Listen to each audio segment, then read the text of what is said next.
In a genre saturated with spiritual successors and imitators, Wuchang Fallen Feathers manages to carve out a distinct identity. Developed by Lindsay Games and set against the haunting backdrop of an alternate Ming dynasty, this action RPG blends traditional Souls-like mechanics with a uniquely Chinese aesthetic and a few clever twists that make it more than just another entry to the genre. I'm Chains with XP and Insight, here to provide you with a spoiler-free, unbiased review of this game and many more.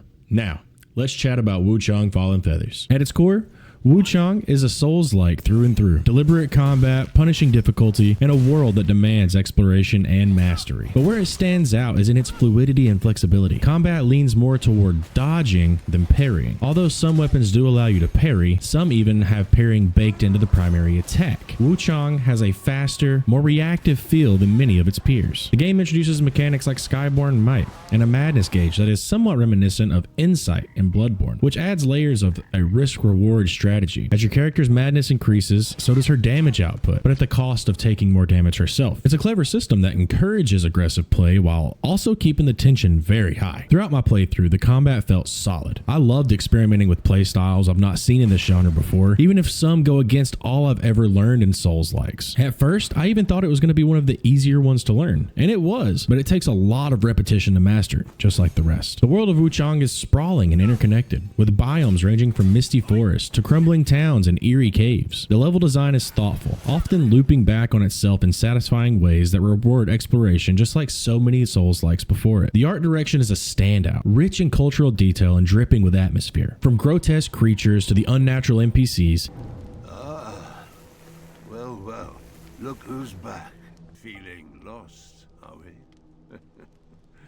We are both wanderers of fate. No need for formalities. It's all a refreshing departure from the usual medieval European settings, offering a glimpse into folklore and architecture rarely explored in mainstream games. One of the game's strongest strengths is its approach to character builds. Weapons feel distinct, all having their own unique abilities, some with classic Souls-like movesets, and others that have mechanics I've never seen in any game. Plus, the ability to freely respec your skill tree encourages build experimentation without too much punishment. Whether you favor heavy axes or nimble blades, there's room to find your rhythm and really master it. This flexibility makes Wuchang more approachable for newcomers while still offering the depths for veterans seeking to master their playstyle. When it comes to voice acting, it's available in both Chinese and English, though some players may find the English dub slightly jarring due to the mismatched accents and the misaligned lip sync. The sound design is solid, battle effects are punchy, and the music, while not always memorable, supports the mood effectively. Visually, the game is stunning.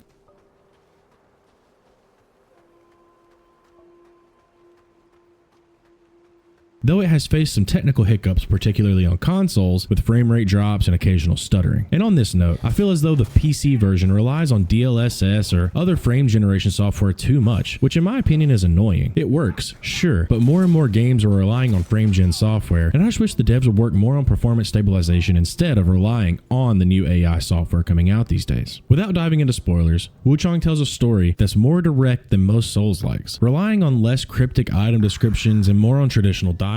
One of the biggest standouts is how most of the lore is told through people hiding from the beasts around you, much like in Bloodborne.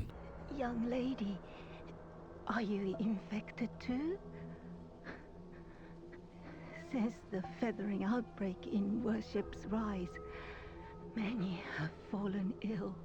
This is a style of storytelling I haven't experienced in a game in so long, and it was very refreshing. While the narrative may not be groundbreaking, it's serviceable and anchored by a protagonist whose condition, a mysterious affliction called the Feathering, ties neatly both into gameplay and lore. Wuchang Fallen Feathers doesn't reinvent the Souls-like wheel, but it redefines it with a cultural flair, mechanical innovation, and a commitment to player agency. I have my qualms with the game's performance, but Wuchang hit on so many cylinders that it caused me to forget the minor faults. Overall, it's a game that respects the genre's roots while daring to speak in its own voice and stand above the rest. For fans of challenging action RPGs, or just fans of Bloodborne alone, it's a journey worth taking, even if the path is feathered with madness, pun intended. Thank you so much for checking out this video and chatting up some Wuchang Fallen Feathers with me. A like and a sub go a long way, and please hop down in the comments and let me know what you thought about the game. Did you play it? Did it remind you of Bloodborne like it did me? Just let me know. Until next time, check out another review on this channel, check out my main YouTube channel with a link down in the description, and follow me on Twitch if you'd like to see me play these games live. Cheers.